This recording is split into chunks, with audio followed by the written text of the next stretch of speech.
आज के हमारे गेस्ट हैं आशुतोष श्रोती, जो एडोबी कंपनी में इंजीनियरिंग मैनेजर की पोस्ट पर काम करते हैं। आशुतोष को सॉफ्टवेयर प्रोडक्ट डेवलपमेंट में 12 साल से अधिक का अनुभव है।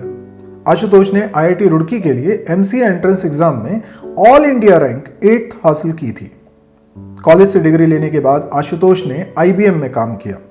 प्रोफेशनल जर्नी में उन्होंने कई बड़ी कंपनीज में अपनी सेवाएं दी हैं, जैसे फियोरानो सॉफ्टवेयर, एसओए मैट्रिक्स और माइक्रोसॉफ्ट। वे पिछले 8 साल से अधिक समय से एडोबी में काम कर रहे हैं। आशुतोष उन लोगों में से हैं जो जब स्कूल के छात्र थे या जब वे ग्रेजुएशन कर रहे थे, तब तक उन्हें खुद पर बिल्कुल भी भरोसा नहीं था कि वो पढ़ाई के माध्यम से अपना करियर भी बना पाएंगे। आईआईटी जैसे कॉलेज के लिए नेशनल लेवल के कंपटीशन में अगर ऑल इंडिया रैंक 8 लेकर आए हैं, तो निश्चित रूप से उनके अंदर एक बड़े परिवर्तन की वजह से ही ये सब संभव हुआ होगा। ये परिवर्तन उनकी सोच का रहा होगा। क्या हुआ था उनके साथ जो उन्हें खुद पर भरोसा हो गया? कैसे उन्होंने खुद पर फोकस किया अपने गोल को अचीव करने के लिए, और आज एक ऐसे मुकाम पर हैं वो जो हम सबके लिए प्रेरणा देने वाला है। आइए जानते हैं आशुतोष से उनके दिमागी संघर्ष के बारे में, और जानते हैं उनके काम के बारे में, और एक प्रोफेशनल के तौर पे इंसान को कैसे विकसित होना चाहिए। हेलो फ्रेंड्स, बहुत बहुत स्वागत है आपका MySirji.com के इस चैनल पे, और आप लोग देख रहे हैं MySirji वेबकास्ट का सीजन 2। दोस्तों, हमारे आसपास इतने सारे लोग होते हैं जो हमें करियर से रिलेटेड एडवाइस देते रहते हैं, जानकारी देते रहते हैं, पर कई बार उन लोगों में से कई लोग ऐसे भी होते हैं जिन लोगों को उस फील्ड का कोई आइडिया नहीं होता और वो हमको जानकारी दे रहे होते हैं। जैसे हमारे कोई दोस्त हो सकते हैं, या कई बार हमारे रिश्तेदार होते हैं, हमारे दोस्त के बड़े भाई बहन, कोई पेरेंट्स या टीचर्स भी होते हैं कई बार। और अक्सर जब उनको खुद को उस फील्ड के बारे में कोई जानकारी नहीं होती तो हमको गलत जानकारी दे देते हैं, और उसमें हमारा कंफ्यूजन बढ़ जाता है। हमें समझ में नहीं आता कि हमें करियर में कैसे आगे बढ़ना है। कई लोग तो वही जानकारी पे भरोसा करके अपने करियर को प्लान करने लगते हैं, और आगे जाके उन्हें पता चलता है कि अरे ये हमने क्या मैस कर दिया अपने जिंदगी के साथ। तो ये बहुत इंपॉर्टेंट है कि हम सही जानकारी जुटाएं। सही जानकारी अब किन लोगों से जुटाएं, क्योंकि हमारे आसपास जो लोग होते हैं हम उन किन पे भरोसा कर लें। तो मैं कहता हूं उन लोगों से आप जानकारी जुटाइए जिन्होंने अपनी लाइफ में कुछ अचीव किया, उस फील्ड से रिलेटेड जिस फील्ड में आप जाने के बारे में सोच रहे हैं। तो जो अचीवर्स हैं उन लोगों से आप बात करिए, फेलियर्स वाले लोगों से बात मत करिए, क्योंकि वो आपको डिमोटिवेट कर सकते हैं, मिसगाइड कर सकते हैं। अब MySirji पे इस वेबकास्ट के माध्यम से हम लोग यही करते हैं। हम लोग हर बार आपको मिलवाते हैं उन लोगों से जिनको युवा पीढ़ी का हीरो होना चाहिए, जिन्होंने अपनी लाइफ में कुछ अचीव किया है, जो आपको बता सकते हैं कि उन्होंने किस तरह से उन मुश्किल हालातों का सामना किया जिसमें शायद आप लोग आज हैं। आप लोग जो सपने देखते हैं अपने करियर को लेकर, अपनी लाइफ को लेकर, ये लोग उसी ट्रैक पर आपसे कुछ साल आगे खड़े हैं और उन्होंने उन मुश्किलों को पार कर लिया। तो इनके एक्सपीरियंस से हम बहुत कुछ जान सकते हैं, सीख सकते हैं। और इसी सिलसिले में आज के हमारे गेस्ट हैं आशुतोष श्रोती, जिन्होंने एमसीए किया है आईआईटी रुड़की से और अभी एडोबी कंपनी में काम करते हैं। आशुतोष, आपका बहुत बहुत स्वागत है MySirji के इस वेबकास्ट पे। Thank you sir, thank you. We are meeting after a long time. Definitely बहुत साल हो गए। बहुत सालों बाद मैं आपके साथ मतलब एक ही प्लेटफॉर्म शेयर कर रहे हैं। और सर, आपका जो मिशन है, जो आपका विजन है, वो बहुत इंस्पायरिंग है। और आज से नहीं, मतलब मैं आपको बहुत क्लोजली फॉलो कर रहा हूँ बहुत सालों से। तो आप और शरद सर को मैंने करीब 16 साल से जानता हूँ, 16 साल से सुन रहा हूँ, और आज भी आपकी बातें उतनी ही रिलेवेंट है, उतनी ही मीनिंगफुल है, और मोटिवेशन लगती है जितनी तब लगती थी जब मैं स्टूडेंट था आपका। और द बेस्ट पार्ट इज आपके थॉट्स, आपके core values, principles, they have not changed at all in these many years.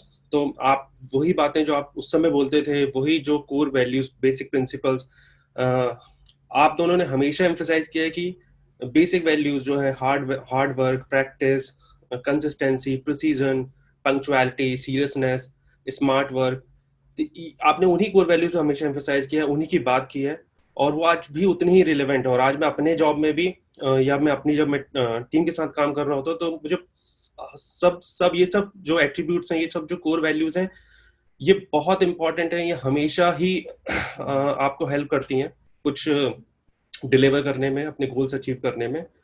और अब तो वर्चुअल क्लासेस में शायद आप डांट नहीं सकते, पर हमने तो बहुत डांट भी खाई है आपसे। तो but every bit of that experience, every moment of that transition worth it. और I don't know how many viewers knows you in person, but मैंने विटनेस किया है, मैंने देखा है कि the kind of effort you put in to make your students successful, it's it's it's it's it's really great. I admit it's beyond the regular job. Sharad sir हमें बहुत सारे सीनियर से मिलवाते थे जब हम 2004 में हम लोग प्रिपरेशन कर रहे थे। पूरे साल हमने मतलब काफी सारे सीनियर से इंटरेक्ट किया है, काफी सारे सीनियर्स हमें मोटिवेट करते थे। पर आपने तो काफी सारी क्लासेस हमारे हमारे बैच की ली हैं, और आप पूरे साल भर हमारे साथ थे। So the best part was we had the all India ranker in front of us throughout the year. और ये अपने आप में ही बहुत मोटिवेटिंग था। इसके बाद फिर गोल्स अचीव करना, मतलब बहुत गोल्स अचीवेबल हो जाते थे, अचीवेबल लगने लगते थे। तो thanks sir, thank you for all the effort, all the collaboration we had, और आपकी जो गाइडेंस हमारे साथ थी। और as a teacher your contribution to the society is unprecedented, significant. और मैंने तो आपको बहुत क्लोजली फॉलो किया है, तो मैं आपका एक्चुअली बहुत बड़ा फैन हूँ। और Wow, wow. This means a lot, Ashutosh. You have expressed uh, your feelings like in few words, जो कि मतलब एक एक एक जो मकसद होता है टीचर बनने का, एक जो पैशन होता है इस काम को लेकर, उसका जो रियल रिवॉर्ड है वो अभी आपने मुझे दिया। जो मुझे ऐसा लगता है कि इसी चीज के लिए टीचर मेहनत कर रहा होता है कि उसे, और देखो, बोलते बहुत सारे बच्चे हैं कि सर हमें आपका पढ़ाना पसंद है, आपने ऐसा किया वैसा किया, बट जब मैं देखता हूं कि कोई एक व्यक्ति ने अपनी लाइफ बना ली है और फिर वो आके ये बात बोलता है, जैसे आपको याद होगा शरद सर हम लोगों को बोलते थे हमेशा कि तुम मुझे आज विश कर रहे हो ये इंपॉर्टेंट नहीं है, तुम मुझे अगले साल जब तुम कहीं कुछ अचीव कर चुके होगे तब तुम मुझे विश करोगे तो मुझे ज्यादा अच्छा लगेगा। क्योंकि अल्टीमेटली ये होता है कि जब आप किसी मुकाम पर पहुंच जाते हो तो आपको एक सेटिस्फेक्शन होता है कि ओके, अगर कुछ थोड़ा सा गाइडेंस देने से इस व्यक्ति ने अपने जीवन को एक मुकाम तक पहुंचा लिया, एक लाइफ बना ली है, एक रोल मॉडल बन गया है वो सोसाइटी में, कई लोग उसको देखकर अपनी लाइफ बना रहे हैं, तो ये कंट्रीब्यूशन करके इतना सुकून मिलता है, इतना नोबल, इतनी अच्छी फीलिंग होती है, मैं बता नहीं सकता। And I am sure I can say same thing for Sharad sir also. तो हम दोनों ने इस चीज को विटनेस किया हुआ है, शरद सर के एफर्ट्स को भी विटनेस किया हुआ है। एंड यस, जैसा आपने कहा कि डांट तो अभी भी मैं ऑनलाइन लाइव क्लासेस लेता हूँ आशुतोष, और उसमें भी मैं डांटता हूँ। मतलब मैं, मुझे लगता ही नहीं है कि वो लोग बुरा मान जाएंगे, या ऐसा मुझे लगता ही नहीं कि अब समय बदल गया है और अब मैं उनको डांट दूंगा। मैं पूरे हक के साथ उनको डांट देता हूँ, और यकीन मानो वो सारे के सारे बच्चे कभी भी इस चीज को अदरवाइज नहीं लेते, वो लोग उसको बहुत पॉजिटिव वे में लेते हैं, बहुत चीजों को समझने की कोशिश करते हैं कि हाँ ये इंटेंशन क्या है इसके पीछे। तो दैट्स अ ग्रेट थिंग, और बहुत अच्छी आपने बातें बोली, I am touched actually. Ashutosh, मैं बात करना चाहूंगा क्योंकि अब काफी पुरानी बात हो चुकी है, आपने काफी साल से इंडस्ट्री में हैं और अच्छी पोजीशन पे हैं। हम बात करते हैं उस समय की जब आप इंजीनियरिंग के लिए एंट्रेंस की तैयारी कर रहे होंगे और समहाउ आपने वो परस्यू नहीं किया, और उसके बाद फिर आपने एमसी एंट्रेंस एग्जाम की तैयारी करी, and you have manage to crack IIT Roorkee with all India rank 8th, I guess, yes, है ना?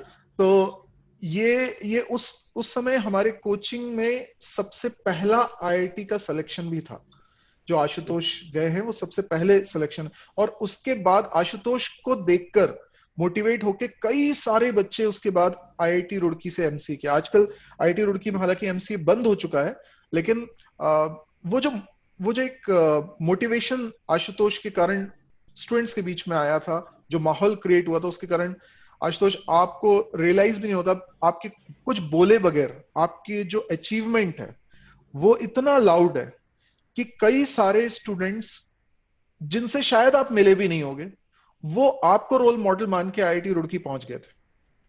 तो this kind of contribution you have made in the society which is मतलब अनबिलीवेबल, जिसको हम कहते हैं कि यही हमें चाहिए, ये इसी तरह के हीरो हमें सोसाइटी में चाहिए। तो आप मुझे जरा उस जर्नी के बारे में एक बार रिकॉल करिए कि कैसे आप एमसीए एंट्रेंस की तैयारी में जुटे और फिर कैसे ऑल इंडिया रैंक आपने अचीव करी। ओके, तो सर जब मैंने कोचिंग ज्वाइन करी तो fortunately we had teachers like you और शरद सर अराउंड, और आप हमारे रोल मॉडल थे उस समय। और मैं आपको अभी पूरी स्टोरी मतलब द एग्जैक्ट ट्रिगरिंग पॉइंट जो जिसे मैं कंसीडर करता हूँ, तो I tell more about that. तो वो आपसे बिल्कुल आपसे ही शुरू होती है। और not just for me, you were role model for the whole batch. और आपकी स्टोरी ने हमें बहुत मोटिवेट किया, मतलब आपके भी वो जो कंसर्न्स थे, फाइनेंशियल कंस्ट्रेंट्स, और जो आपने भी जीरो से स्टार्ट किया। बट मैं पहले एक स्टेप जो आपने पूछा कि मैंने इंजीनियरिंग क्यों नहीं करी, और मैं ग्रेजुएशन तक मेरा माइंडसेट क्या था जब तक मैं आपसे नहीं मिला था, या मैं कोचिंग मैंने इम्पीटस नहीं ज्वाइन किया था। तो ग्रेजुएशन तक तो I was not serious in studies, and when you are not serious, your friend circle matters, क्योंकि आप बिल्कुल भगवान भरोसे होते हो, फ्रेंड भरोसे होते हो, अगर आप खुद सीरियस नहीं होते हो। तो luckily one of the topper of my class is in my group, और वो आपका भी जूनियर था, आप जानते हो उसे, विशाल। अंकुर, विशाल, विशाल। अच्छा Vishal. So because of good friend circle मैं अपनी स्टडीज में एवरेज था। तो आप समझ सकते हैं कि अगर मैं नॉन सीरियस ग्रुप के साथ होता तो फिर मैं शायद कभी ना कोप अप ही नहीं कर पाता। जो मेरा माइंडसेट था वो इस टाइप का था कि और ये मैं बता रहा हूँ आपको एट द एज ऑफ 20, जब जो मेरा इंटरप्रिटेशन था कि परफॉर्मेंस को लेके, कि आप you can not challenge the status quo, आप जो भी मैक्सिमम अचीव कर सकते हो given all the constraints you have, that you are already doing it, मतलब वो आप ऑलरेडी कर रहे हो, उससे मैक्सिमम आप नहीं कर सकते, वो आपकी लिमिट है। मैं I am already using my best of my capabilities. अगर मैंने बहुत एक्सट्रीमली पुश करा भी तो मैं हार्डली 10 से 20%, 10 to 20% में अपना फाइनल रिजल्ट या ग्रेड चेंज कर सकता हूँ। तो ऐसा मेरा माइंडसेट था। और मुझे लगता था कि ना इंटेलिजेंस या इंटेलेक्ट ये सब ना गॉड गिफ्टेड है। किसी के पास है तो वो अच्छा पढ़ रहा है, अच्छा कर रहा है, सबकी एक अपनी ब्रेन पावर होती है, एक इंटेलेक्ट होता है। You can not tailor your intelligence level, एक सर्टेन एक्सटेंट के बाद आपके हाथ में नहीं है ये सब कंट्रोल। और that is how I used to think. फिर मैं ग्रेजुएशन का मेरा लास्ट डे का एग्जाम था, और हम सब फ्रेंड्स बाहर गेट के बाहर डिस्कस कर रहे थे। वहाँ आप भी बहुत बार मतलब आप भी आपको मैंने देखा बहुत बार, तो क्योंकि हम आपके फ्रेंड्स भी एक्सेलेंस कॉलेज में थे और कॉमन फ्रेंड्स थे हमारे। तो मुझे फाइनल डे जब एग्जाम का था, जब मैं फाइनल एग्जाम अपने ग्रेजुएशन का देख कर बाहर निकला, जब हम सब फ्रेंड्स मिले, तो मुझे पता था वापस यूनिवर्सिटी नहीं आना है, वापस इस कॉलेज में नहीं आना है, आज लास्ट डे है। और फिर मुझे थोड़ा सा डर लगना शुरू करा कि अब मैं क्या करने वाला हूँ, व्हाट नेक्स्ट, क्योंकि सबके और बहुत से बच्चों के प्लान्स थे, कुछ के नहीं भी थे, मेरे जैसे भी थे। पर मुझे उस समय एक्चुअली डर लगना शुरू किया। वहां तक तो मैंने कभी पढ़ाई के बारे में, कभी इसको स्टडीज को बहुत सीरियसली नहीं लिया था। I very well understand my family constraints also, family financial constraints also. ऐसा नहीं था कि मैं सीरियस नहीं था, मैं सीरियस तो था, बट मैं स्टडीज में सीरियस नहीं था। मुझे लगता था कि नहीं, ये मुझसे इससे ज्यादा नहीं हो सकता, जो मैं कर रहा हूँ यही बेस्ट में कर सकता हूँ। मैंने अपनी फैमिली में, अपने आसपास जॉब से रिलेटेड काफी स्ट्रगल देखा हुआ था, और मैं सब चीजें रियलाइज कर रहा था। मैं सब मेरे पास सेंसिटिविटी थी, मैं समझ रहा था कि ये सब बहुत बहुत इंपॉर्टेंट मैटर्स हैं। एंड आई रियलाइज कि this might be the last chance I will get to perform, जो भी मैं करने वाला हूँ, जो भी मैं कर सकता हूँ। तो most of my friends decided to pursue MCA. जो मेरा ग्रेजुएशन ईयर था, मैंने उस समय एमसीए दिया ही नहीं था, मतलब I had to start from the zero. और मैं इतना माइंड में बिल्कुल ही क्लैरिटी नहीं थी कि मुझे करना क्या है, बट हमें कुछ करना जरूर चाहता था। और देन आई ज्वाइंड इम्पीटस, और फर्स्ट वीक में in first week itself I bunk 2 classes. तो 5 मंडे टू फ्राइडे में मैंने 2 क्लासेस बंक कर दी, और मैंने इम्पीटस ज्वाइन कर लिया था। एमसीए स्टार्ट हो गया था। शरद सर से मैं कुछ पर्सनली नहीं मिला था, सिर्फ क्लास में देखा था। आपसे मैंने उस समय तक नहीं मिला था कि मैं क्लासेस बंक कर रहा हूँ, बाकी सब चीजें चल रही हैं जैसे मुझे लगता था। और दैट्स टिपिकल ऑफ मी। और मुझे ऐसा लगता था, ये मेरा माइंडसेट था, जो शायद और भी बच्चे सोचते हो, मतलब मेरे साथ वाले भी ऐसे, मैं सबको परसू कर लेता, मतलब सबको कन्विंस कर लेता था कि अगर मैं क्लासेस मिस कर रहा हूँ तो मैं अब जो नेक्स्ट क्लास अटेंड करूंगा वहां पे मैं और फोकस होऊंगा, तो मुझे ऐसी क्लासेस स्किप करते रहना चाहिए। इस तरह से मैं अपने खुद के एक अलग ही टैबूज बना रखे थे। फिर नेक्स्ट जो बिल्कुल इमीडिएट सैटरडे था, तब we went for a JNU entrance exam for to Indore. तो मैंने अपना उस समय और भी कोई भी एग्जाम नहीं दिया था, सिर्फ एक जेएनयू का एग्जाम जो था फॉर्म फिल किया था। तो हम लोग इंदौर गए, और फॉर्चुनेटली हम एक ही कैब में वापस आए। तो आप हमारी ही कैब में थे आफ्टर द एग्जाम। और हम सब कैजुअल डिस्कशन कर रहे थे। मेरी सभी फ्रेंड्स को आप अच्छे से जानते थे। हमने बहुत सारी बातें करी, कि आपने भी बिल्कुल जीरो से स्टार्ट किया है, आपने जो स्ट्रगल करी है, how you achieved AIR in spite of having all the financial, all the other constraints. So फिर अब आप है ना मैनेज ज्वाइन करने वाले थे नेक्स्ट वीक्स में, तो उसके प्लान्स, उसका एक्साइटमेंट, तो वो काफी मोटिवेटिंग था। उसके बाद आपकी AIR और मैनेज ज्वाइन करने के जो अचीवमेंट के बारे में मतलब that was making you different then other peoples around. वहाँ सेंटर पे मतलब 1000+ स्टूडेंट जो पेपर दे रहे थे, बट आपको सब जानते थे क्योंकि आपकी ऑल इंडिया रैंक 6 थी। आप अभी NIT ज्वाइन करने वाले हैं, और MSCT और MNIT का तो भोपाल में अलग ही क्रेज है। तो फिर है ना मेरे घर पहुंचा, मैंने रात भर सोचा, और मैंने यही सब बातें अपने आप से समझनी चाहे कि ये सब क्या गॉड गिफ्टेड है, क्योंकि आप है ना बिल्कुल नॉर्मल लग रहे थे जब आप बता रहे थे। तो ऐसा कुछ कि ये इंटेलिजेंस कुछ नहीं होती है, मतलब ऐसा नहीं लगा कि ना ये कोई कोई कोई ट्रेड्स है जो आपको है ना मिलते हैं, आप उसे डेवलप नहीं कर सकते हैं। ऐसा बिल्कुल भी नहीं लगा, जो अभी तक मेरा पहले सोचता था, जो जैसा मेरा पहला माइंडसेट था। So you have to work on it, आपको सीरियसली एफर्ट लगाना पड़ेगा टू अचीव योर टारगेट्स। आपको डेली टारगेट सेट करने पड़ेंगे, उनको अचीव करना होगा। You have to challenge the status quo, you have to work hard to make things favourable for you. और ये सब आप है ना बहुत तरह से, मतलब आप है ना हमें कुछ लेक्चर नहीं दे रहे थे, आप बहुत कैजुअली डिस्कस कर रहे थे, और ये सब बातें मैं उस समय समझ पा रहा था। मेरा माइंड सेट ऐसा था कि मैं उस फ्रेम ऑफ माइंड में था कि जब मैं ये चीजें समझ पा रहा था। फिर मैं वेरी नेक्स्ट डे मैं शरद सर से मिला, और उन्होंने मुझे मोटिवेट किया और कॉन्फिडेंस दिया कि नेक्स्ट सीटी में तुम्हें, उस सीटी हमारे इंटरनल एग्जाम्स होते थे, तो साल भर में हम 100+ सीटी देते थे, तो नेक्स्ट सीटी में तुम्हें अंडर 10 आना है। फिर फिर तो मतलब कि ना चीजें थोड़ी सी बिल्कुल स्ट्रीमलाइन होने लगी। अब मैंने अपना गियर चेंज किया, I shifted to the top gear. और मेरी फर्स्ट सीटी, फिर मतलब मैंने फिर फोकस होकर सिर्फ पढ़ाई और कुछ नहीं। और मैंने जितनी चीजें आप बताते थे, शरद सर बताते थे, हर छोटी छोटी चीज को फॉलो करता गया। और मेरी फर्स्ट सीटी रैंक जो आई थी वो 6th आई थी, जो अभी मुझे याद है। और फिर मेरी थ्रू आउट द ईयर मेरी रैंक कभी भी 5 से कम नहीं हुई। एक बार सिर्फ 11th हुई थी, अदरवाइज हमेशा अंडर 5 रही है। और पूरे ईयर मैंने सिर्फ वही 2 क्लासेस बंक करी थी जो मैंने फर्स्ट वीक में करी थी। इमटेरियल, कि आपकी फैमिली इमरजेंसी हो या बारिश हो या कुछ भी हो, मतलब आप है ना आपको क्लास अटेंड करना है। वो मेरा मेरा क्योंकि मैं क्लास में से नहीं कर सकता, मतलब जो मेरी लाइफ में सबसे टॉप या सबसे इम्पोर्टेंट अगर कोई एक्टिविटी है तो वो मेरे को क्लास अटेंड करना है। और जो मैंने इंटरनल एग्जाम्स थे जो हम सीटी देते थे, तो उनको आप ही का डायलॉग था कि उनको ना आप फाइनल एग्जाम जैसा लो। तो आप फाइनल एग्जाम को इन्हें मॉक टेस्ट लगेगा। तो हमने अपने हर मॉक टेस्ट को बिल्कुल फाइनल एग्जाम जैसा उतने सीरियसली अटेम्प्ट किया। उसके बाद हर एग्जाम का एनालिसिस करते थे। तो ये सब चीजें बहुत मैटर करती हैं, बहुत मैटर करती हैं। और व्हाट मैटर्स अल्टीमेटली इज कि आप कितना सीरियस हो, how passionate you are for your goals.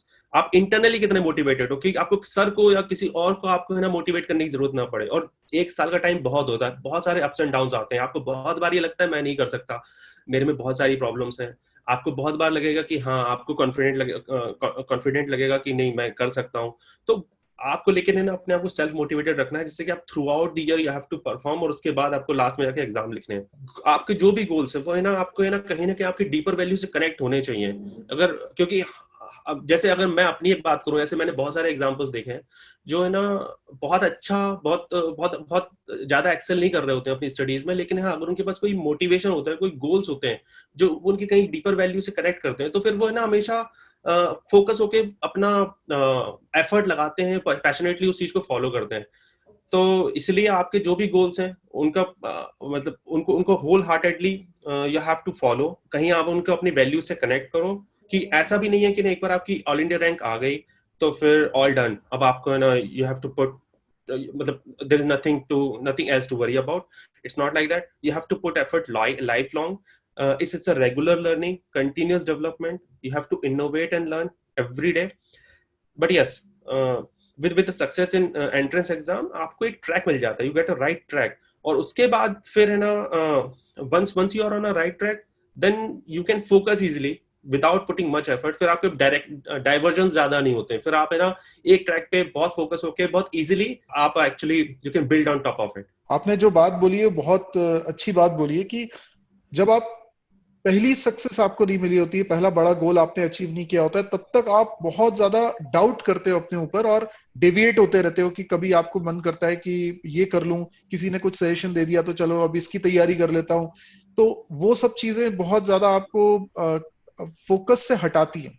और जब आपने एक रैंक अचीव करी, कुछ एक बड़ा अचीवमेंट किया, तो उस अचीवमेंट के बाद आपका ट्रैक बिल्कुल सही हो जाता है। मेहनत तो उसके बाद भी करनी होती है, लर्निंग उसके बाद भी होती है, लेकिन उसके बाद फिर आप उतना डेविएट नहीं होते। ये बहुत बहुत बारीक पॉइंट आपने बोला है, जो कि बहुत इंपॉर्टेंट पॉइंट है, समझने वाली बात है।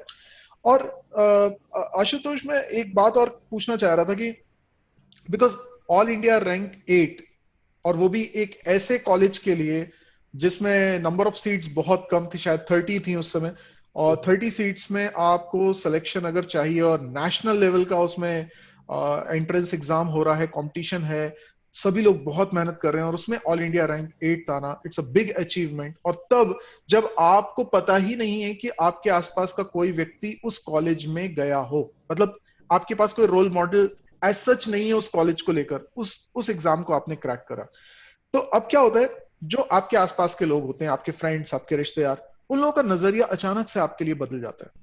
आपने ये महसूस किया होगा। और आपका नजरिया दुनिया को देखने का, इसमें भी बदलाव होता है।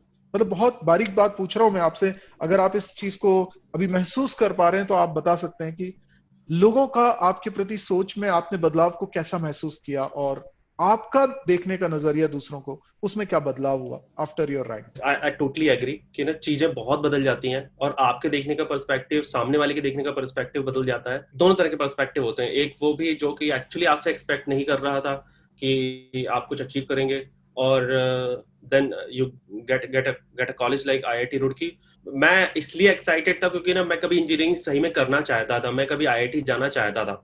और वो मैं जब मैं प्रिपरेशन कर रहा था तब मैं परसू ही नहीं कर पाया, क्योंकि मैं तब कोचिंग्स भी, फाइनेंशियल कंडीशंस और भी बहुत सारी दूसरे चैलेंजेस के कारण मैं ना कभी कोचिंग्स नहीं गया प्रॉपरली। मतलब मैं सिर्फ जैसे कोचिंग जाता था सिर्फ शुरू के 2 या 3 मंथ, या पर्टिकुलर टॉपिक के लिए चला जाता था, तो मैं कंप्लीटली मैंने कभी कोर्सेज कंप्लीट ही नहीं करे। या फिर और भी मैंने, अगेन जैसे मैंने बोला, मैं उस समय भी इतना सीरियस नहीं था। मुझे लगता था कि मैं ना अगर मैं यहाँ पे इन्वेस्ट करूंगा, मैं हमेशा आरओआई देखता था, मुझे लगता था अगर मैं इसमें इन्वेस्ट करूंगा तो हो सकता है कि ना कोई रिटर्न ना आए। तो इसलिए ना मैं बहुत ज्यादा सीरियसली लेता नहीं था कि कोचिंग जाना है, बहुत अच्छे से प्रिपरेशन करनी है, क्योंकि मैं अपने आप में बिलीव भी नहीं करता था कि मैं कर सकता हूँ। तो आईआईटी डेफिनेटली, मैं जब पहली बार जाके मैंने मेन बिल्डिंग, आईआईटी रुड़की का मेन बिल्डिंग का कैंपस देखा तो मैं फ्लैट हो गया। मैं सबसे पहले आप दोनों को थैंक्स किया, मैंने कहा कि अगर आप नहीं होते और अगर मैं ये जैसे भी, मतलब ये 1 साल मेरा जैसे बीता है, अगर ये ऐसे नहीं बीतता तो मैं शायद आज यहाँ होता नहीं, और मैं सबसे अपने लाइफ की सबसे बेस्ट चीज मिस कर रहा होता आज। और लोगों का पर्सपेक्टिव चेंज होता है, बट एक्चुअली ना वही आपको मोटिवेट करते हैं, क्योंकि आप है ना अपनी सोसाइटी से ही एसोसिएटेड हैं, उसी से ही आप बने हैं। और लोगों के action reaction actually that matters, वही आपको मोटिवेट करते हैं, वही आपको एक्चुअली एनकरेज करते हैं। बट जैसा आप शरद सर भी कहते थे कि ना अपने साथ हमेशा उन लोगों को, हमेशा उनके टच में रहो जो आपको है ना पॉजिटिव वाइब्स देते हैं। तो इसलिए ना मेरे को, मैं आप लोग भी ये कहते थे कि ना जिस इंस्टीट्यूट में तुम्हें जाना है, जो तुम्हारा एस्पिरेशन है, उसके ना एक पिक्चर लेके ना अपने रूम में लगा लो। तो आज भी मुझे ना रुड़की की मेन बिल्डिंग देखता हूँ, उसकी फोटो देखता हूँ, तो मुझे वो फीलिंग आती है। तो आज भी जो बच्चे अगर पढ़ रहे हैं, जो अपना एग्जाम की प्रिपरेशन कर रहे हैं, उनको जो भी उनका ड्रीम कॉलेज है, उसकी एक फोटो लेके अपने सामने लगा लो, आपको एक लेवल का मोटिवेशन तो उसी से मिलने लग जाएगा। कई लोग ऐसा सोचते हैं कि हमने आईआईटी रुड़की क्रैक कर लिया, मतलब अब लाइफ सेट है, मतलब अब लाइफ में कोई चैलेंज नहीं है, but actually this is not true. आपने ये भी बात बिल्कुल सही बोली कि एक बार आपने कुछ अचीव कर लिया तो आपका फोकस से आप डेविएट कम होते हो, और मेहनत तो आपको लेकिन उसके बाद करनी पड़ती है। लेकिन आप देखते हो कि कई सारे लोग ऐसे भी हैं जिन्होंने जॉब ज्वाइन करी और उसके बाद बहुत ज्यादा ग्रोथ हासिल नहीं कर पाए। मतलब एक जो जो नेचुरल ग्रोथ होती है, थोड़ा जॉब में आप 10 साल से कोई काम कर रहा है तो वो कुछ हायर पोजीशन पे तो पहुंचेगा, लेकिन उसने अपनी तरफ से कोई एफर्ट्स नहीं मारे। मैं ये जानना चाहता हूं कि ये कितना इंपॉर्टेंट है कि as a person, as an employ, as a professional आप अपने आप को इवॉल्व करें। वो प्रोसेस कैसी होनी चाहिए जिससे कि आप अपने करियर में भी ग्रोथ हासिल करें। Now this is something which we have not touched in any of our webcast. ये मैं आपसे इसलिए सवाल पूछ रहा हूं कि आपने उस जर्नी को फेस किया है, आपको इतने साल हो गए हैं, और सिर्फ ये नहीं कि आपने आईआईटी रुड़की हासिल किया है, उसके बाद फिर आप एक जॉब में गए, फिर आपने स्विच किया, फिर आपने स्विच किया, now you are in a dream company, and not only in a dream company but आपकी पोजीशन भी उस हिसाब से जस्टिफाइड है, and you are consistently working hard to grow yourself. So what is your strategy, what is your planning during your professional life?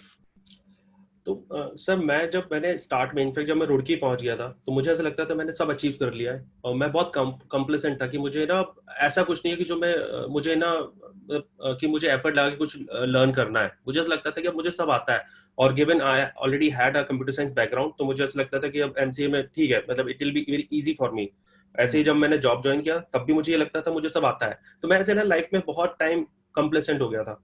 पर मुझे ना बहुत जल्दी ये रियलाइज हुआ रुड़की में भी और अपनी फर्स्ट जॉब में भी कि इट्स अ कंटिन्यूअस लर्निंग। अगर अगर अपने आप को इवॉल्व नहीं कर रहे हो, अपनी ग्रोथ नहीं कर रहे हो, if you are not adding anything in your portfolio, then you will become obsolete very soon. आपका जितना नॉलेज है वो बहुत जल्दी और जैसे कि आईटी के ट्रेंड्स हैं भी, अगर आप देखोगे कुछ टेक्नोलॉजी जो भी आज हैं, वो आज से 5-6 साल पहले उतनी रिलेवेंट नहीं थी, कोई कोई पूछता भी नहीं था, और 10 साल पहले तो थी ही नहीं वो। तो as I said, it's a continuous learning. और जो कॉर्पोरेट है आज, चाहे आप अडोबे, माइक्रोसॉफ्ट, जितनी एमएनसीज हैं, गूगल, तो वहां पर वहां पर एक फंड होता है, लर्निंग फंड, और $1,000 फंड, $10,000 फंड, जहां पर आप है ना कोई भी कोर्सेज कर सकते हो, उन ऑथर्स के कोर्सेज कर सकते हो जो आपने कभी सिर्फ बुक्स में पढ़े थे।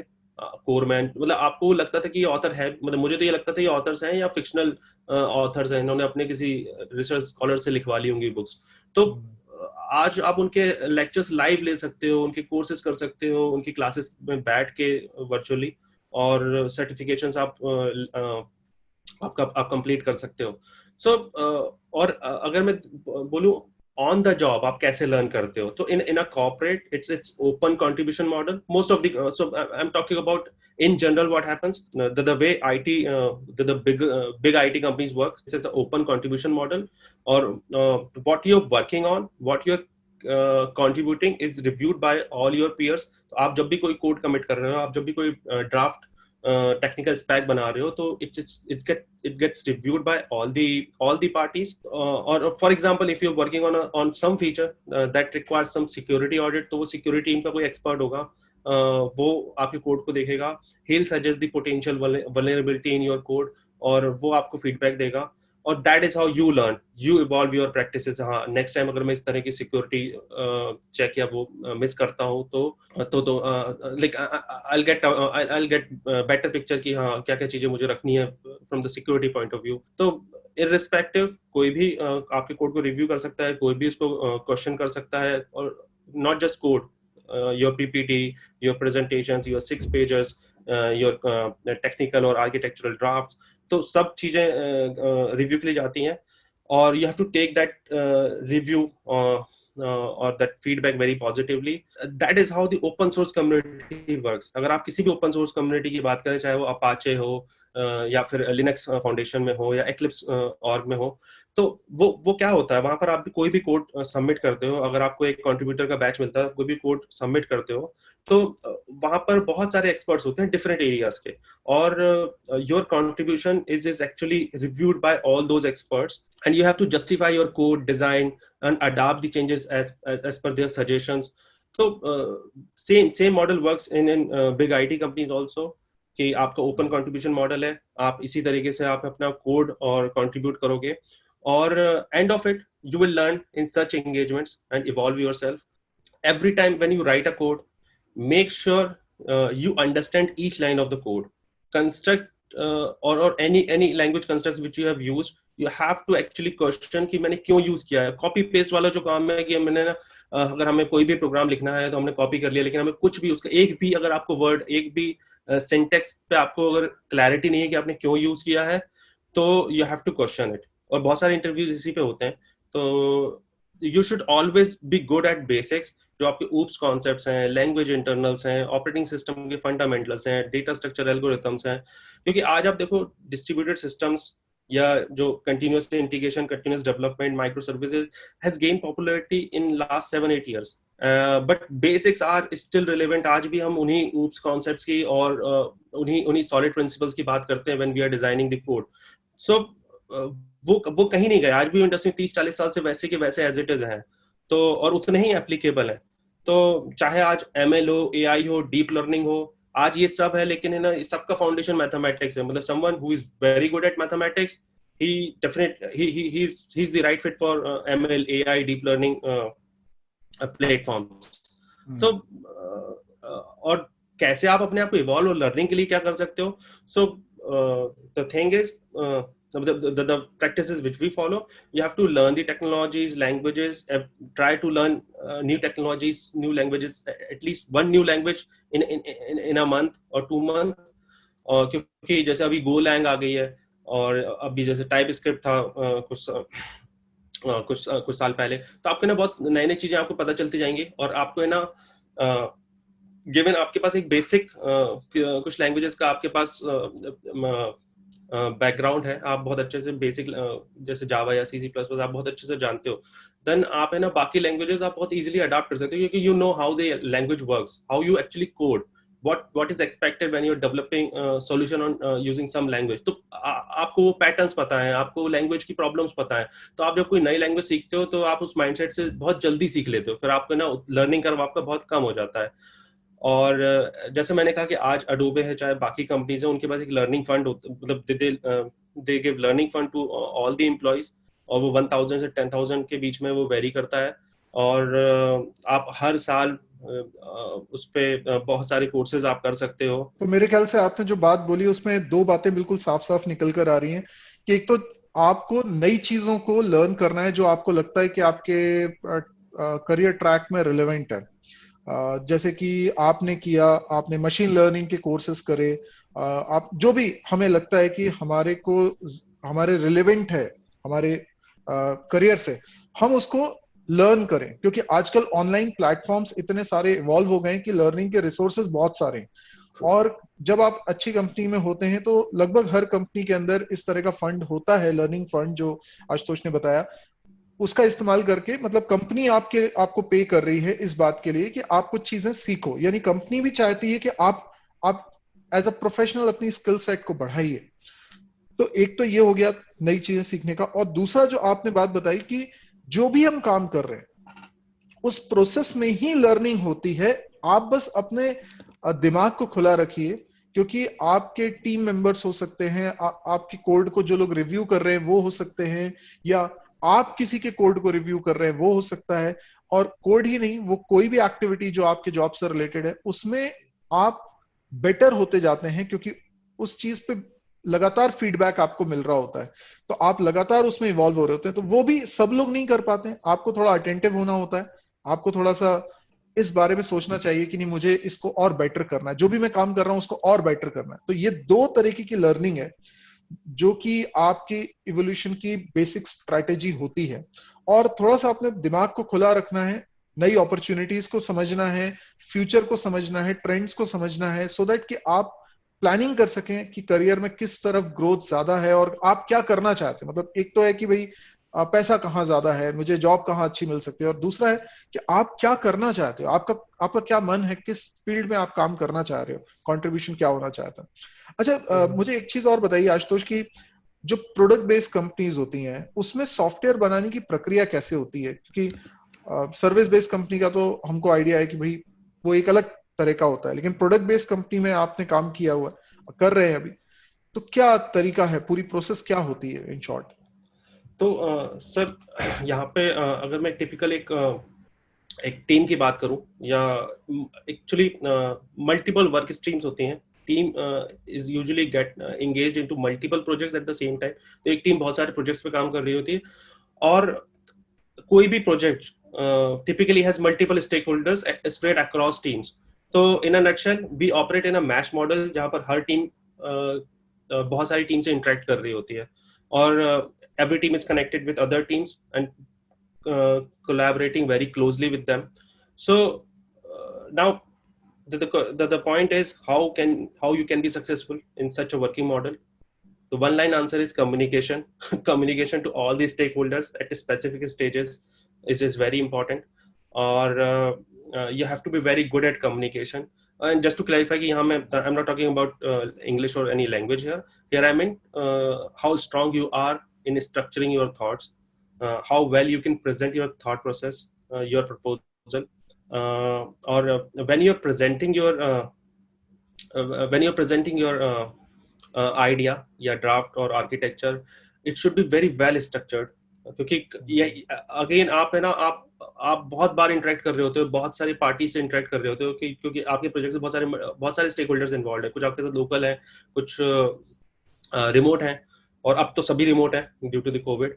सो your proposal should look like a story, एक कहानी जिसमें है ना आप पहले कैरेक्टर्स इंट्रोड्यूस करते हो, उसके बाद it should be very nicely structured कि anyone who is not even part of your business unit, जो आपके प्रोजेक्ट को या प्रोडक्ट को समझता भी नहीं है, he can also understand your proposal. It should give the full perspective to audience. ऐसा ना हो कि ना आपने ना आधा कुछ लिखा है और बाकी कहीं जो है, मतलब जो उसको कंप्लीट पिक्चर को समझने के लिए जो बाकी पार्ट है वो डॉक्यूमेंट में है ही नहीं, या कहीं लिंक्ड ही नहीं है। तो you should set the context if you are referring something but not part of your proposal. अगर आप किसी का रेफरेंस ले रहे हो कि हाँ यहाँ इस चीज पे हम actually we will build on top of something like this, तो आपको ना उनका रेफरेंस देना है, या आपको प्रॉपर उतना क्रक्स वहां पे शेयर करना चाहिए जो कि ना रिलेवेंट है। तो overall the draft you are preparing should be complete in itself, comprehensive हो, बहुत, और ऐसा भी नहीं हो कि ना वो कि it should not be like कि ना महाभारत लिख दिया हमने। तो और इस तरह के बहुत सारे कम्युनिकेशन चैनल्स हैं, बहुत सारे कम्युनिकेशन आर्टिफैक्ट जो हमें बनाने पड़ते हैं। एक 6 पेजर है जो अभी कॉन्सेप्ट आया है कि आप है ना 6 पेज में आपको कोई भी प्रपोजल, आपको कोई भी मीटिंग रखनी है, एक 6 पेजर आपको ड्राफ्ट करना होगा, जिसमें आप है ना nicely you right the proposal कि आप एग्जैक्टली क्या डिस्कस करना चाहते हो, क्या शेयर करना चाहते हो बिफोर द मीटिंग। तो सब लोग प्रिपेयर्ड उस मीटिंग में आएंगे। कोई मेल है या कोई ड्राफ्ट है जो आप भेज रहे हो, तो अगर आपने वो उसमें वीपी भी इन्वॉल्व है, तो वीपीज क्या चाहते हैं या एग्जीक्यूटिव्स क्या चाहते हैं, दे might be interested in your lead message, कि वो 2 लाइन का 3 लाइन का वो लीड मैसेज क्या है जो आप कन्वे करना चाहते हो। क्योंकि उनके पास वो टाइम नहीं है कि आप वो पूरा डॉक्यूमेंट आपका 6 पेज पढ़ने वाले हैं। अगर आप वो डॉक्यूमेंट आर्किटेक्ट्स के साथ भी शेयर कर रहे हो तो वो इंटरेस्टेड होंगे थोड़ी सी फाइन डिटेल्स में, या आप जब वो डेवलपर्स के साथ शेयर कर रहे हो तो उनको है ना कुछ और चाहिए होगा उसमें, या आप उनको प्रोजेक्ट मैनेजर्स के साथ शेयर कर रहे हो तो they might be interested in road map execution की how you break up the whole timeline, आप क्या वर्जन 1 में क्या डिलीवर करोगे, वर्जन 2 का एमवीपी क्या है, तो उनको वो प्रोजेक्ट प्लानिंग चाहिए होगी। तो आप किन स्टेक होल्डर के साथ उसको शेयर कर रहे हो, उस आपके डॉक्यूमेंट को या आपकी मेल को या आपका कोई भी कम्युनिकेशन है, आप उनको किसके साथ शेयर कर रहे हो, वो सही राइट सेट ऑफ ऑडियंस के हिसाब से उसमें कंटेंट है कि नहीं है, और सबको अपना कंटेंट बहुत इजीली डिस्कवरेबल होना चाहिए। और वो आई थिंक आप टीचिंग में सर ये भी बहुत बेसिक है जो हमने ना मतलब हमने आप लोग आपसे बहुत बार सीखा है कि आप जब एक क्लास लेते हो तो उस क्लास में ना वो स्टूडेंट्स भी होते हैं जो रिवीजन करके आए होते हैं, जो सब्जेक्ट के एक्सपर्ट होते हैं, और आप जब उस क्लास में वो स्टूडेंट्स भी होते हैं जो पहली बार उस सब्जेक्ट को देख रहे होते हैं। और जब आप क्लास लेते हो तो वो सभी के लिए रिलेवेंट लगती है, कि मतलब जो पढ़कर आया उसको भी उतनी ही मीनिंगफुल लगती है जितना कि जो पहली बार उस टॉपिक को पढ़ रहा है। So that is what exactly I meant by the communication here. ये अपार्ट फ्रॉम द जो टेक्निकल। सॉफ्टवेयर बनाने की प्रक्रिया शुरू होती है, ये इसी तरह से एक ड्राफ्ट से शुरू होती है। तो ये जो आपने आज बात बोली है, this is for the second time.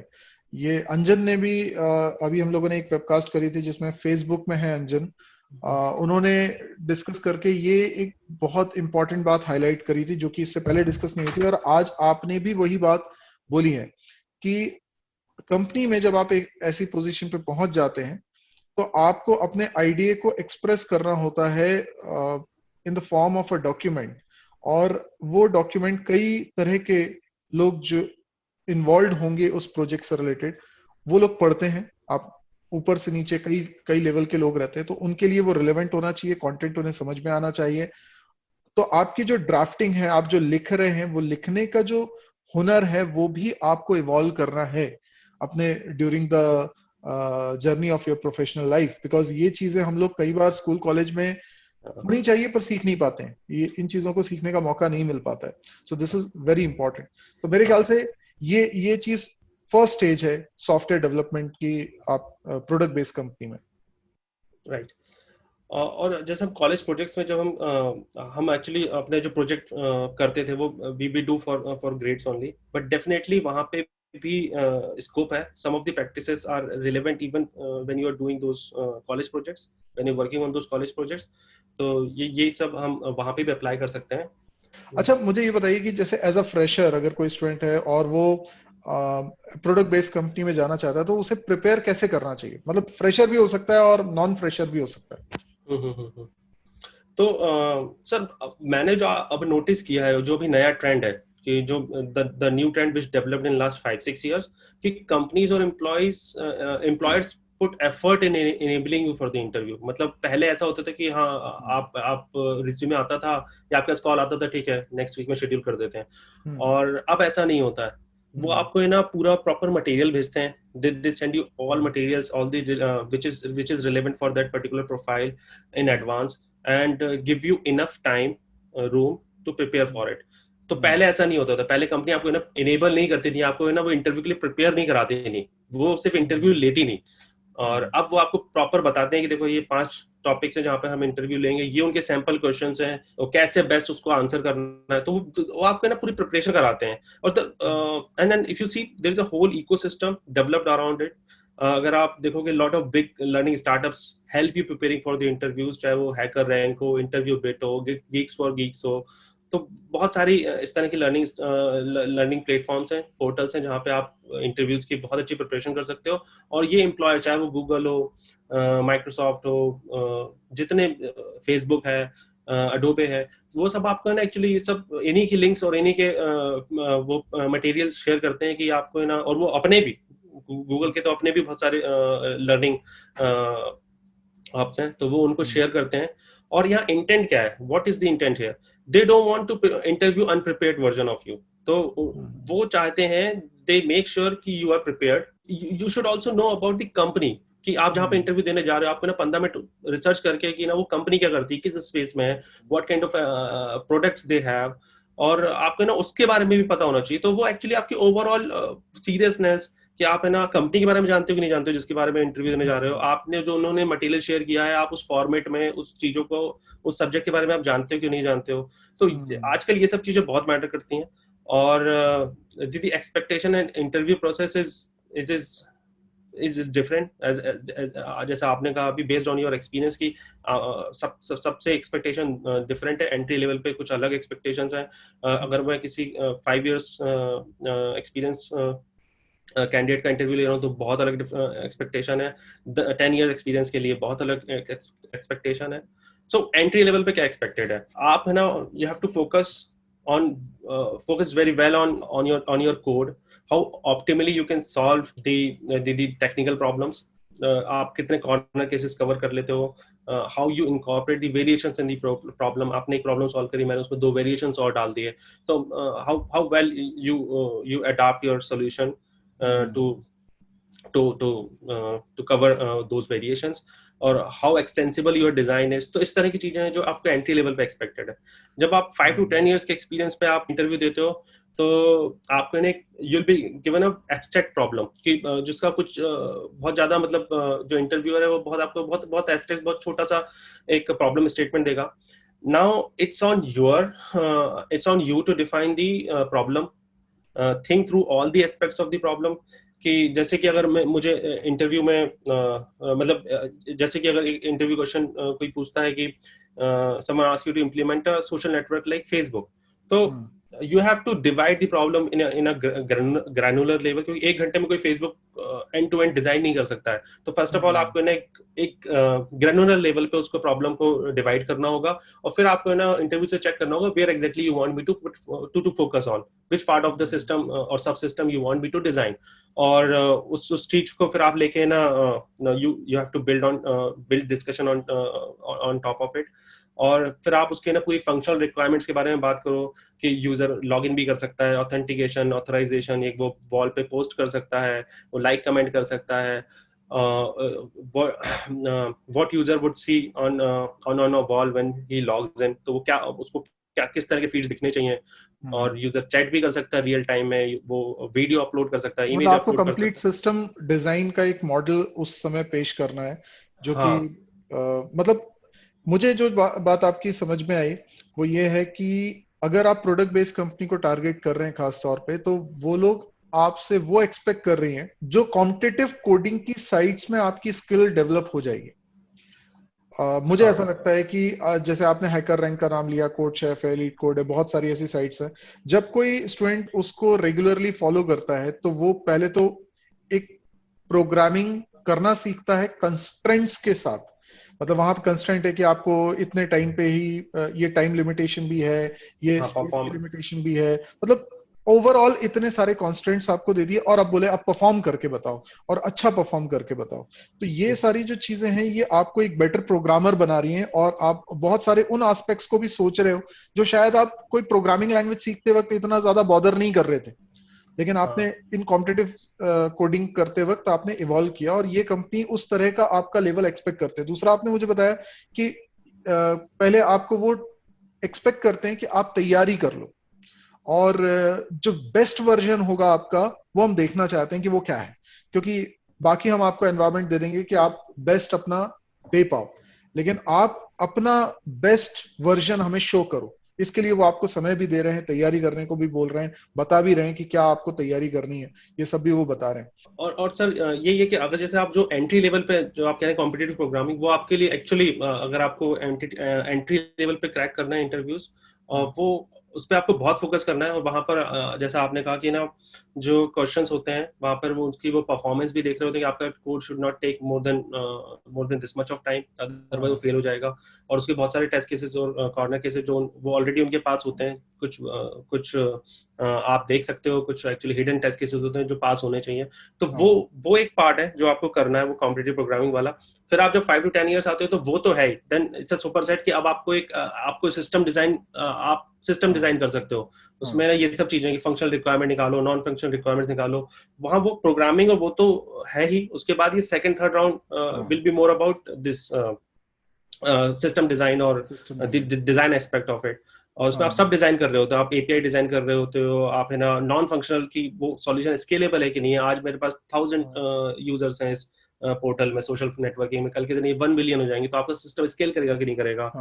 आप एपीआई आपकी डिजाइन करोगे, उसमें सिक्योरिटी और रेट लिमिटिंग है कि नहीं, कोई अब्यूज तो नहीं कर सकता ऐसे। तो आपने वो सब चीजें थिंक थ्रू करी है कि नहीं, फेल ओवर है कि नहीं है। तो ये जो सिस्टम डिजाइन आप बता रहे हो, मैं समझ गया आपकी बात की ये सिस्टम डिजाइन का क्या कॉन्सेप्ट है, लेकिन इसको अगर कोई स्टूडेंट लाइफ में सीखना चाहता है तो मतलब कॉलेज लाइफ में करिकुलम में ऐसा कोई रिसोर्स नहीं है हमारे पास जिसके कारण हम सिस्टम डिजाइन को इतने बड़े पर्सपेक्टिव से सोच पाए कि हम लोग पूरे प्रोजेक्ट को एक आर्किटेक्ट लेवल से सोच रहे हैं बेसिकली कि ये कैसे होगा, ये सॉल्यूशन कैसे बनेगा।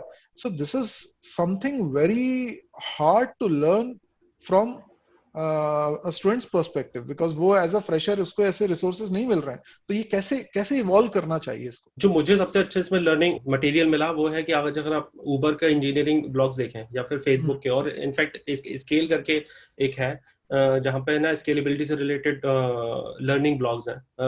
तो उनकी इंजीनियरिंग टीम, जो इन इन कंपनीज की इंजीनियरिंग टीम है, उन्होंने ही ये सब चीजें पब्लिक की हुई हैं।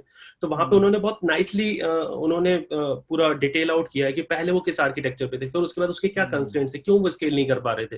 जैसे फेसबुक का है, फिर उन्होंने अपना ही एक सोशल ग्राफ डेटाबेस इम्प्लीमेंट किया। वो क्यों किया, तो क्या कंस्ट्रेंट्स उनके, माई सीक्वल्स में क्या प्रॉब्लम थी उनके साथ। तो यू मीन टू से ये केस स्टडी, हम लोग केस स्टडीज, यस। स्टडी करें, यस। हाँ, और इंजीनियरिंग ब्लॉग्स काफी सारे हैं इस समय, और इसके बाद फिर बाकी तो कोर्सेज भी काफी सारे आ गए हैं आप जो इन्हीं पोर्टल्स पे हैं। बट तो मेरे को आप सबसे ये बेस्ट लगा। एक चीज कह रहे हैं कि हमें इस तरह के ब्लॉग्स पढ़ने चाहिए, यस, जिससे जो कि यूजुअली स्टूडेंट्स नहीं करते हैं। मतलब ये उन लोगों के लिए एक बहुत अच्छी टिप आप दे रहे हो कि हमें इस तरह के ब्लॉग्स गूगल करो, सर्च करो और पढ़ो, जिससे कि आपको पता चले, केस स्टडी मिल जाए आपको कि भाई फेसबुक कैसे बना था, शुरुआत में कैसा था, ट्विटर की हाँ, क्या कहानी है। जब आप इन नेटफ्लिक्स, सबको, हाँ। यस, इनको जब आप सीखते हो तो आपको ये भी पता चलता है कि मार्केट में अभी क्या चल रहा है, वो भी पता चल रहा है किस तरीके से ये सिस्टम डिजाइंड है, और पहले ये कैसे सिस्टम डिजाइन थे, जिनके क्या चैलेंजेस थे, जिनको इन्होंने ओवरकम कर लिया है।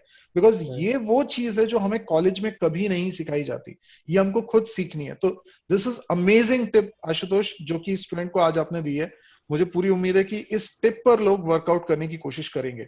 और अब मैं आपसे ये चाहता हूं कि एक मैसेज आप माय सर जी के दर्शकों के लिए दीजिए, जो कि आपको लगता है कि आप आज इस मुकाम पर हैं, लेकिन अगर आपको मौका मिले कि भाई जिंदगी कॉलेज लाइफ से दोबारा शुरू करनी, मतलब रिवाइंड करते हैं, तो आपने क्या नहीं किया जो आपको करने का मन है कि अगर मुझे दोबारा चांस मिले तो मैं ये जरूर सीखूंगा, ये करूंगा।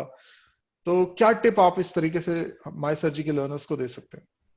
सर, एक चीज जो मुझे बहुत कंसर्न करती है, if you are in college preparing for entrance exams, या कोई भी आपका, if you working towards any goal, तो आप अपने मोबाइल्स का, अपने गैजेट्स का make best use of your mobiles, laptops. Don't distract. क्योंकि ये जो PUBG, WhatsApp, social networking, TikTok, ये सब है ना, all all all adds into it. वो मुझे लगता है बहुत बड़ा डिस्ट्रैक्शन है। अगर वो शायद उस समय 2003 में ये होता, तो शायद मैं भी मैं पता नहीं, फिर मेरे पास एक चैलेंज और हो जाता।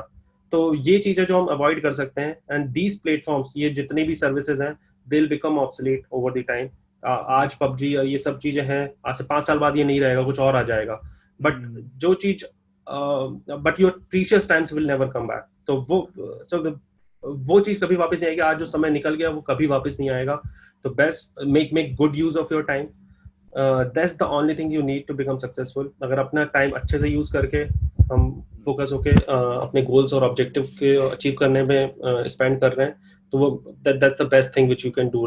This is the needful message. मुझे ऐसा लगता है कि ये स्टूडेंट्स को सोचना समझना चाहिए कि वो अपना मेजॉरिटी ऑफ टाइम कितना ज्यादा इन चीजों पे लगा दे रहे हैं, जो कि उनके लाइफ में उनको कहीं पुश नहीं कर रहा है, कहीं आगे नहीं बढ़ा रहा है, बल्कि उनको पीछे खींच रहा है। और वो इतना, अभी स्टूडेंट लाइफ में इतना कीमती होता है उनका समय अपने करियर को बनाने के लिए, बिकॉज जो उन्होंने इन 3-4 सालों में कर दिया, समझ लीजिए कि आगे पूरी जिंदगी उसी तरह से बनी होती है। मैं हमेशा बोलता हूँ कि कभी भगवान को इस बात के लिए दोष मत दो कि तुम्हारी लाइफ स्टाइल वैसी क्यों नहीं है जैसे बिल गेट्स की है, या किसी की भी जिसको आप शायद एडोर करते हो। मैं कहता हूं कि भगवान ने कोडिंग करी हुई है, और तुम्हारी कोडिंग वही सी लैंग्वेज, C++ लैंग्वेज में ही भगवान ने करी हुई है, और उन्होंने बहुत सारे इफ एल्स लगाए हुए हैं। उन्होंने तुम्हारे को शाहरुख खान वाली लाइफ भी दी हुई है, और एक बिल्कुल गरीब से गरीब इंसान वाली लाइफ भी दी हुई है, लेकिन तुम्हें डिसीजन लेने का मौका दिया है उन्होंने। वो इफ कंडीशन तुम्हें ट्रू करानी है, वरना तुम ये नहीं कह सकते कि ये कोड, ये मेरे भाग्य में ऐसा क्यों लिखा है। भगवान तो बोलेंगे सब कुछ लिखा था मैंने, तो ये हाँ, तुमने चूज किया है। तुम्हारी, हाँ, डेस्टिनी आप बनाते हो। आप बनाते हो। तो स्टूडेंट लाइफ में आप अगर अपना समय इस तरीके से खराब कर दोगे इन चीजों को लेकर, तो आप बहुत लेटर स्टेज पे पछताने वाले हो वाकई में। मतलब ये समझने वाली बात है, अगर स्टूडेंट समझ जाए इस समय, तो उन लोगों के लिए बहुत किस्मत वाली बात है ये, क्योंकि ये समझना ही बहुत मुश्किल होता है। हम लोग इस चीज को आज बहुत अच्छे से रियलाइज कर सकते हैं, क्योंकि हम इस तरफ खड़े हुए हैं उस लाइन के, वो उस तरफ खड़े हुए हैं, तो उनको टाइम की उतनी इंपॉर्टेंस नहीं है शायद। तो हाँ, और सर एक है ना, एक इतना इनोसेंट क्वेश्चन पूछा था एक स्टूडेंट ने कि ना, मैं तो सिर्फ ना 1 घंटे पढ़ने के बाद है ना 5 मिनट के लिए मैं व्हाट्सएप चेक कर लेती हूँ, तो या चेक कर लेता हूँ। अब है ना, वो आपके 5 मिनट एक्चुअली ना, आप जब आपको पता है वो 5 मिनट आने वाले हैं, तो आप उसके 15 मिनट पहले ही डिस्ट्रैक्ट हो जाते हो कि मुझे व्हाट्सएप चेक करना है। उसके 15 मिनट मैसेज पढ़ने के 15 मिनट बाद तक आपके दिमाग में वही घूम रहा होता है कि क्या मैसेजेस थे या जो भी है। तो आपने वो आपका वो 5 मिनट नहीं, एक्चुअली आप डिस्ट्रैक्ट हो रहे हो 30 मिनट 35 मिनट के लिए, और हर 1 घंटे में। तो ये छोटी छोटी चीजें हैं जो हमें लगता है कि नहीं नहीं 5 ही मिनट की तो बात है हम। और सबसे बड़ी बात यह है कि स्टूडेंट व्हाट्सएप में 1 घंटा लगा रहा है दिन भर में, फेसबुक में टाइम लगा रहा है, इंस्टाग्राम पे टाइम लगा रहा है, बहुत सारी और भी एक्टिविटीज में इधर उधर की साइट्स देख रहा है, सब कुछ कर रहा है। उसके बाद आश्चर्य की बात है वो ये पूछता है, सर मैं फोकस क्यों नहीं कर पाता हूं, मैं फोकस कैसे करूं? अरे भाई, तेरे को रीजन नहीं मालूम क्या? ये जो तू कर रहा है इतना सब कुछ, इसको बंद कर दो। और ये विल पावर है, एक बार डिसीजन ले लिया कि मुझे ये सब यूज नहीं करना है तो नहीं करना है, फिर देखो आपके पास टाइम ही टाइम है। आपको ऐसा लगेगा मैं इतने टाइम का करूं क्या, क्योंकि कभी देखा ही नहीं इतना टाइम। आप देखिए, एक दिन मोबाइल फोन आप रख दीजिए अलग, इंटरनेट को बंद कर दीजिए एक दिन के लिए, आप देखिए वो 24 घंटे काटना आपको बहुत मुश्किल हो जाएंगे। मैं जानता हूं कि इंटरनेट में बहुत सारे रिसोर्सेज हैं जो आपके काम के भी हैं, लेकिन आप देखिए कि आप उसका कितना परसेंटेज यूज कर रहे हो। पता चला कि आप कंस्ट्रक्टिव वे में 5% यूज कर रहे हो, 95% आपका टाइम यूं ही किल हो रहा है। तो इसको वाइसली यूज करिए। बहुत अच्छा मैसेज है आपका, और आपने समय निकाला, क्योंकि कंपनी में काम बहुत रहता है और बहुत सारी जिम्मेदारी रहती है, उसके बीच में समय निकाला, माय सर जी के दर्शकों से बात करी। और आगे भी मैं चाहूंगा कि जब भी आपको कुछ ऐसा लगे कि माय सर जी के दर्शकों के साथ शेयर करना है, तो आपके लिए प्लेटफॉर्म हमेशा खुला हुआ है, हमारा फैमिली है, तो आप कभी भी आके इसमें अपनी बात रख सकते हैं। तो बिल्कुल बिल्कुल आपके आने का बहुत बहुत धन्यवाद, बहुत बहुत। Thank you sir.